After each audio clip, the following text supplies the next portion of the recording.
বিটিচিত ভৱিষ্যতেও ভাল কাম হ'ব পাৰিব আজি যদি আপোনালোকে দেখে কোকৰাঝাৰত মেডিকেল কলেজ হৈছে বিটিচি টকাৰে হোৱা নাই ষ্টেটৰ টকাৰে হৈছে তামুলপুৰত মেডিকেল কলেজ হৈছে বিটিচি টকাৰে হোৱা নাই ষ্টেটৰ টকাৰে হৈছে যিমান ইয়াতে ৰাস্তা ঘাট ডাঙৰ ডাঙৰ দেখিছে অসম মালা বা আমি ভাৰত চৰকাৰৰ পৰা টকা নি নিৰ্মাণ কৰা ৰাস্তা যদি আজি গোটেইবোৰ কাম পাগলা দিয়াৰ ওপৰত যদি দলং হৈছে বালটিৰ ওপৰত যদি দলং হৈছে কোনে পইচা দিছে ৰাজ্য চৰকাৰে টকা দিছে আজি প্ৰত্যেকটো বিটিচিত যিমানখিনি কাম আপোনালোকে দেখিছে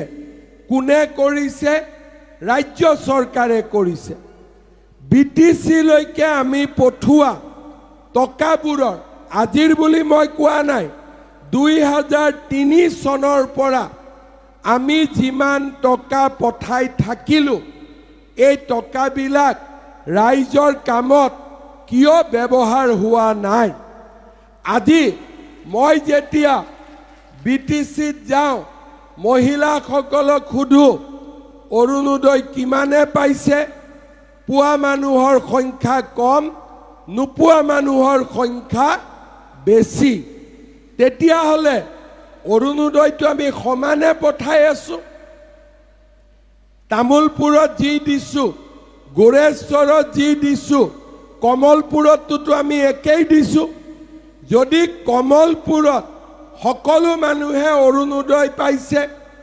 জালুকবাৰীত বেজেৰাত যদি সকলো মানুহে পাইছে ৰঙিয়াত যদি পাইছে আমাৰ তামুলপুৰ সমষ্টিত গোৰেশ্বৰ সমষ্টিত ৰাইজে কিয় পোৱা নাই এই প্ৰশ্নবিলাক মই যোৱা এক মাহৰ পৰা চিন্তা কৰি আছো সুধিলে উত্তৰ নাই মই কম মই 30,000 অৰুণোদয় জালুকবাৰীতো দিছো 30,000 ৰঙিয়াতো দিছো 30,000 তামুলপুৰ আৰু গোৰেশ্বৰতো দিছো আমাৰ মহিলাই কিয় পোৱা নাই কোনো উত্তৰ নাই এতিয়া আপোনালোকক মই সুধিছো কিমানে অৰুণোদয় পোৱা নাই হাত ডাঙকছো কোনে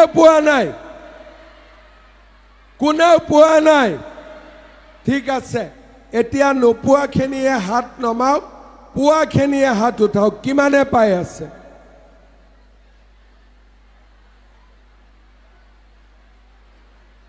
এতিয়া আপোনালোকে মোক বিশ্বাস কৰক কিমানে পাব লাগে 30,000 মহিলাই পাব লাগে ক'ত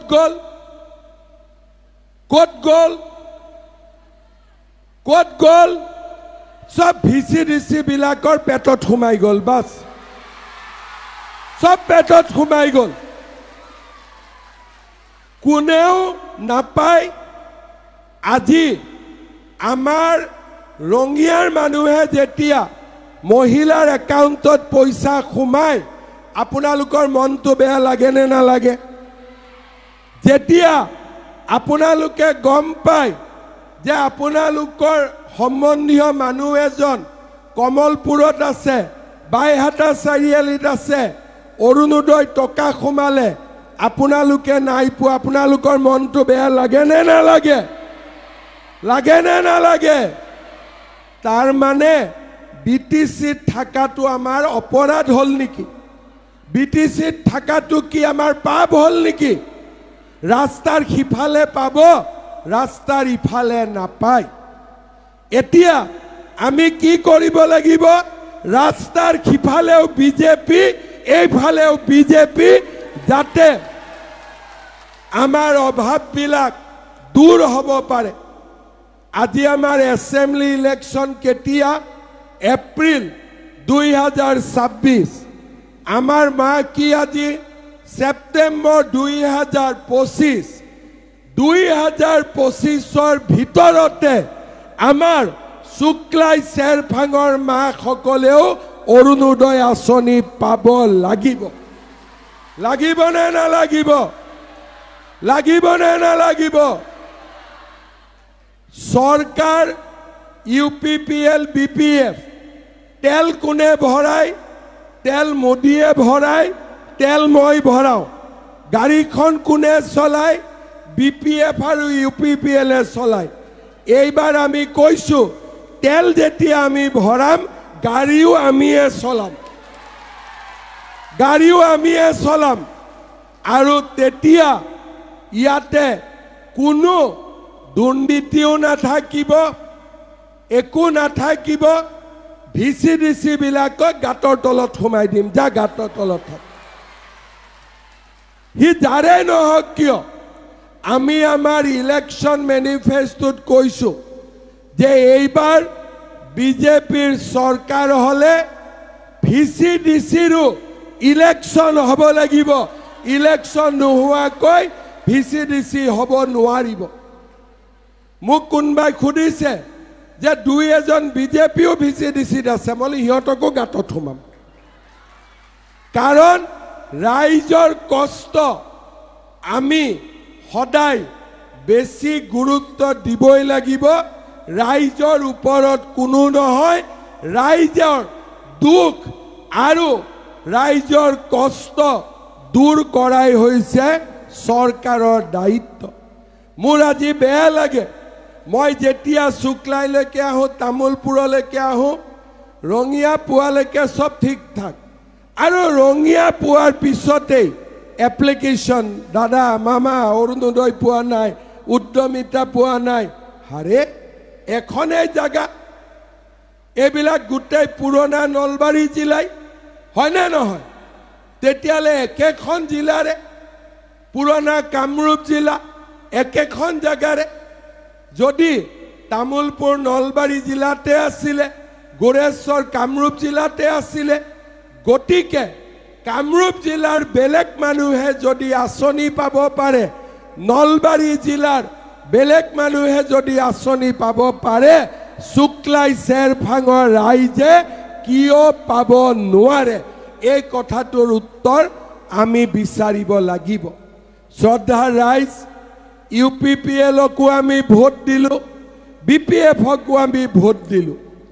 এইবাৰ আমি বিজেপিৰ চৰকাৰ কোকৰাঝাৰত বনাব লাগিব। কেইদিনমান আগতে আমাৰ নলবাৰীত জয়ন্ত মল্ল বৰুৱাৰ সমষ্টিত আমি মহিলাসকলক মহিলা উদ্যমিতা দিলোঁ। ঘগ্ৰাপাৰ ষ্টেডিয়ামত হাজাৰ হাজাৰ মহিলা সকলোৱে 10,000 টকা লৈ ঘৰত গ'ল। আপোনালোকে পাইছে নেকি? এতিয়ালৈকে পাইছে নেকি? কোনে কোনে আত্মসহায়ক গোটত আছে? হাত ডাঙৰ মহিলাসকল আছে, আছেনে নাই? সকলো আছে, আপোনালোকো আছে। আপোনালোকে টকাটো পাব লাগে নে নালাগে? লাগে নে নালাগে? কিন্তু আজি নলবাৰীৰ মহিলাই পালে, জাগিৰোডৰ মহিলাই পালে, ঢেকিয়াজুলিৰ মহিলাই পালে, আমাৰ মহিলাইটো পাব লাগিব। লাগিব নে নালাগিব? কিন্তু আজি আমাৰ মহিলাখিনিৰ নাম এতিয়ালৈকে সিলেকশ্যন কৰিয়েই তেওঁলোকে পঠাব নোখোজে। কাৰণ ইয়াতো 10,000 টকাটো ইন্দোৰ নিগনিবিলাকে অলপ অলপ নাকাটালৈকে তেওঁলোকে টকাটো দিব নোখোজে। আগতে মই শুনিছিলোঁ চাউলৰ গুদামত ইন্দোৰ নিগনি থাকে, কিন্তু BTCত ইন্দোৰ নিগনি বেছি বেছি থাকে, হয়নে নহয়? চাউলৰ নামতো 5 কেজি চাউল, তাতো অলপ ইন্দোৰ নিগনি সোমাই গ'ল, কাটি ল'লে, হয়নে নহয়? আৰু প্ৰধানমন্ত্ৰীৰ ঘৰ পাবৰ কাৰণেও 10,000 5,000 টকা দিব লাগিব, হয়নে নহয়? নে মই ভুল কথা কৈছোঁ? মই ভুল কথা কৈছোঁ নেকি? আজি আমাৰ BTCৰ মহিলায়ো মহিলা উদ্যমিতা পাব লাগিব আৰু বিটিচিটো টকা নিদিয়াকৈ প্ৰধানমন্ত্ৰীয়ে পঠোৱা ঘৰৰ টকা আমি পাব লাগিব। এয়া হৈছে আমাৰ ৰাইজৰ দাবী আৰু এইবাৰ এই কামবিলাকে যাতে টকা নিদিয়াকৈ হ'ব পাৰে, অসমৰ আন সমষ্টিৰ লগতে বিটিআৰৰ ৰাইজেও যাতে সমান সুবিধা পাব পাৰে, তাৰ বাবে এইবাৰ আমি সকলোৱে ইলেকশ্যনত নামি পৰিছোঁ। BPFৰ লগত বা UPPLৰ লগত লগ লাগি আমি ইলেকশ্যন খেলিব পাৰিলোহেঁতেন, কিন্তু আমি কৈছোঁ নহয়, যদি বিজেপিৰ চৰকাৰ নহয় আমাৰ ৰাইজ সদায় এনেকৈ পিছুৱাই থাকিব লাগিব। আজি আমি ইয়াতে বাস কৰিছোঁ, বাপেকৰ মাটি পুতেকৰ নামত হস্তান্তৰ কৰোঁতেও 2 বছৰ অফিচে অফিচে ঘূৰিব লাগে। মানুহৰ হাতত মাটিৰ অধিকাৰ নাই, মানুহৰ হাতত আজি কিবা এটা নিজে কৰিম বুলি ক'লে কৰাৰ অধিকাৰ নাই। আমি এই পৰিৱেশ সলনি কৰিব লাগিব। সমান অধিকাৰ আৰু সকলোৰে বাবে সম অধিকাৰ, এই দাবী আমি বাস্তৱত ৰূপায়িত কৰিব লাগিব। অসমত যি পায় তাতকৈ আমি কম পালে নহ'ব আৰু আমি সমানে আগবাঢ়ি যাব লাগিব। আজি যেতিয়া অসমত চাকৰি ওলায় আমি কোনেও ক'তো 1 টকাও দিব নালাগে, কিন্তু কোকৰাঝাৰৰ চাকৰি আমি এতিয়াও কেনেকৈ পাওঁ বা নাপাওঁ তাক আপোনালোকে এতিয়া জানে। আমাৰ কথাটো হ'ল যে বিটিআৰৰ চাকৰিও আমি 1 টকা নিদিয়াকৈ পাব লাগিব, কাৰণ সমান অধিকাৰেৰে সমাজ জীয়াই থাকিব পাৰিব। শ্ৰদ্ধাৰ ৰাইজ, মই নিজেও বুজি পাওঁ যে আপোনালোকে কিমান কষ্টত আৰু কিমান চিন্তাত আপোনালোকে দিনবোৰ পাৰ কৰিব লাগে। যোৱা 5 বছৰে আমি বিটিআৰত শান্তি আনিলোঁ আৰু বিটিআৰত অস্ত্ৰ শস্ত্ৰ যিমান আছিল তাক আজি আমি সকলোৱে লগ লাগি আত্মসমৰ্পণো কৰোৱালোঁ আৰু বিটিআৰত স্থায়ী শান্তি আনিলোঁ। আজি বিটিআৰত ইলেকশ্যন 2-এটা ঘটনাক বাদ দি আজি কোনেও ক'তো বন্দুক উলিয়াব পৰা নাই। আজি ক'তো হিংসাৰ বাতৰি নাই। যোৱা 5 বছৰত আমি যি পৰিৱেশ নিৰ্মাণ কৰিছিলোঁ তাৰ ফচল আজি সকলো ৰাইজে একেলগে নিৰ্বাচনত নামি পৰিছে। ক'তো হিংসাৰ বাতৰি নাই, ক'তো কাজিয়া পেচাল নাই। সেয়া আছিল নৰেন্দ্ৰ মোদীৰ সফলতা, বিজেপি চৰকাৰৰ সফলতা। এতিয়া আমি দ্বিতীয় পৰ্যায়ত যাব লাগিব। শান্তিৰ পিছত আমাক বিকাশ লাগে, শান্তিৰ পিছত আমাক প্ৰগতি লাগে, শান্তিৰ পিছত আমাক উন্নতি লাগে। আৰু এই উন্নতি সম্ভৱ আমি যদি একেলগে কৰিব খোজো। কেইদিনমান আগতে মই গোৰেশ্বৰত আহিছিলোঁ। ৰাইজে মোক কৈছিলে যে আমাক ৰেল ষ্টেচনত ৰেল ৰখাব লাগে। মোক কিমান দিন সময় লাগিলে? মাত্ৰ 15 দিন। আজিৰ পৰা গোৰেশ্বৰ ষ্টেচনত ৰেলগাড়ীবোৰ ৰখা আৰম্ভ হ'ব আজিৰ পৰা মই কেইদিন আগতে আহিছিলোঁ মাত্ৰ 15-20 দিন আগতে মই কৈ গৈছিলোঁ যে গোৰেশ্বৰত মই ৰেল ৰখাম আজি ৰখিলে তাৰ মানে কামবিলাক যদি কৰিব খোজো তেতিয়া হলে হি ইমান টান কামো নহয় কেইদিনমান আগতে মই ইয়ালৈ আহোঁতে ৰাইজক কৈ গৈছিলোঁ যে নাওকাটা নিজাৰগাঁও দলঙৰ কাম আৰম্ভ হ'ব আজি ইতিমধ্যে আমি দলঙৰ টেণ্ডাৰ সব কমপ্লিট কৰি কাম আগুৱা ৰাস্তাত লৈ গলো কেইদিনমান আগতে মই যেতিয়া ইয়ালৈ আহিছিলোঁ তেতিয়া আমাৰ ঔতাৰীৰ ষ্টেডিয়ামখন বনাম বুলি কথা দিছিলোঁ গুৱাহাটীত গৈয়ে 14 কোটি টকা অনুমোদন কৰি দিলোঁ টেণ্ডাৰ আৰম্ভ হ'ল আমাৰ ষ্টেডিয়ামৰ কাম সম্পূৰ্ণ হৈ যাব তাৰ মানে যদি চৰকাৰে চেষ্টা কৰে কাম কৰিবৰ বাবে অসুবিধা একো নাথাকে মাত্ৰ আমি ৰাইজৰ হৈ কাম কৰিবৰ বাবে সংকল্প ল'ব লাগে আজি মই শুক্লাই চেৰফাঙৰ ৰাইজক মই প্ৰতিশ্ৰুতি দিছোঁ আপোনালোকে বিজেপিক ভোট দিয়ক ৰণেন নাৰ্জাৰীক আপোনালোকে জিকাওক আপোনালোকৰ অৰুণোদয় মহিলা উদ্যমিতা সকলোৰে দায়িত্ব মুখ্যমন্ত্ৰী হিচাপে মই লৈছোঁ আৰু আপোনালোক সকলোৱে সময়ত এই গোটেই আঁচনিবিলাক অহা 2 মাহৰ ভিতৰত আপোনালোকে লাভ কৰিব শ্ৰদ্ধাৰ ৰাইজ বিজেপি চৰকাৰখনে ৰাইজৰ বাবে মাত্ৰ কাম কৰে বিজেপি চৰকাৰ অহাৰ আগতে অসমত কোনো দৰিদ্ৰ লোকৰ বাবে আঁচনি নাছিল এইবাৰ আমি কি কৰিছোঁ অৰুণোদয় দিলোঁ 1250 টকা লগতে 1 জানুৱাৰীৰ পৰা যিসকল মহিলাৰ বা পুৰুষৰ অৰুণোদয় পৰিয়ালৰ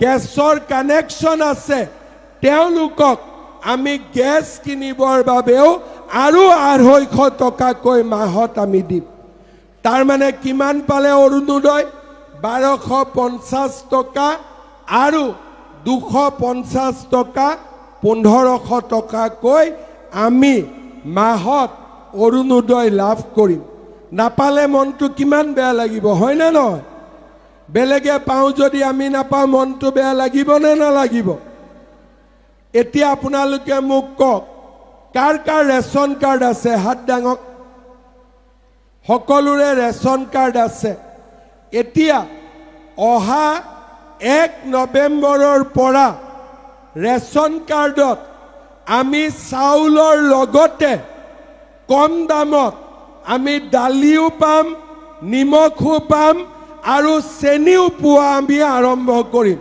1 নৱেম্বৰৰ পৰা আগতে অকল চাউল পাইছিলোঁ এতিয়া ৰেচনত কম দামত আমি দালিও পাম নিমখো পাম চেনিও পাম আৰু লগতে ইন্দুৰ নিগনিবিলাকেও কাটা আমি বন্ধ কৰি দিম ঠিক আছে যাতে যিমান চৰকাৰে দিয়ে সিমান যাতে আপোনালোকে পাব পাৰে আজি আমাৰ বিজেপি চৰকাৰখনে 1.5 লাখ লৰা ছোৱালীক কৰ্মসংস্থাপন দিছে অক্টোবৰ মাহত পুলিচৰ ৰিজাল্ট দিব শিক্ষকৰ ৰিজাল্ট দিব আৰু 40,000 যুৱক যুৱতীয়ে চৰকাৰী চাকৰি পাব নৱেম্বৰত আকৌ নতুন এডভাৰটাইজ ওলাব আৰু প্ৰথমবাৰৰ বাবে অসমত কোনেও 1 টকাও নিদিয়াকৈ চৰকাৰী চাকৰি পোৱা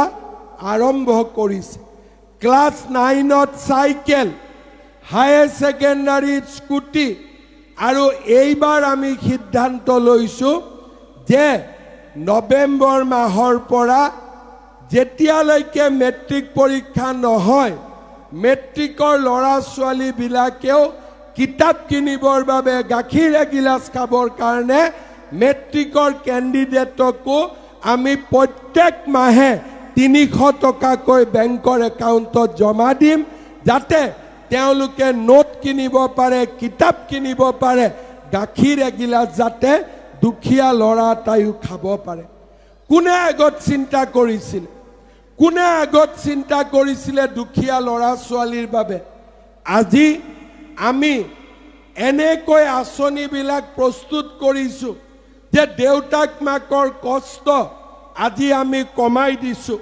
নিযুত মইনা আঁচনি আহিছে আমি হায়াৰ সেকেন্ডাৰী পৰা ইউনিভাৰ্চিটিলৈ ছোৱালীৰ পঢ়াৰ খৰচ আমি দিব নালাগে চৰকাৰে আমাৰ হৈ দায়িত্ব বহন কৰে আগতে কোন চৰকাৰে কৰিছিল ক'ত কৰিছিল কংগ্ৰেছে আমাক ইমান দিন শাসন কৰিলে এদিনতো এটাও আঁচনি দিব পৰা নাছিল কোনো আঁচনিয়ে নাছিল কিন্তু আজি বিজেপি চৰকাৰখনে এটাৰ পিছত এটাকৈ নতুন নতুন আঁচনি আজি আমি নিৰ্মাণ কৰিছো